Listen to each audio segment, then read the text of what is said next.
Welcome to the Slop Farm. Enjoy the video. You begin by getting the basics right. Make sure the speaker has good battery and sits within 1 to 3 meters of your phone or computer to reduce radio interference. Once done, turn off competing Bluetooth gadgets and temporarily disable Wi-Fi if it's noisy, then restart both devices so cache is clear. Put the speaker into fresh pairing mode and forget any previous connections on your source device. This avoids codec negotiation problems. These quick setup actions clear common sources of delay and prepare the devices for low latency tuning. Next, you tackle the core cause, codec and firmware.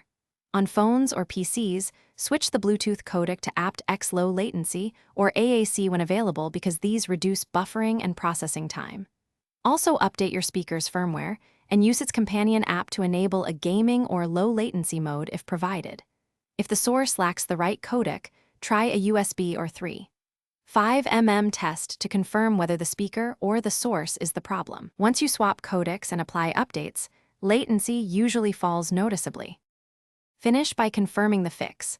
Play a video and watch lip sync while switching between Bluetooth and a wired connection to compare delay.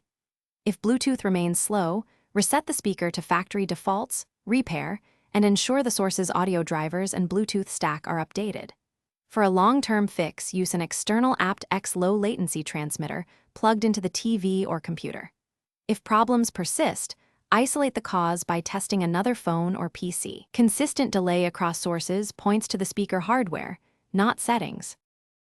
Thanks for watching. Consider subscribing if we helped you today.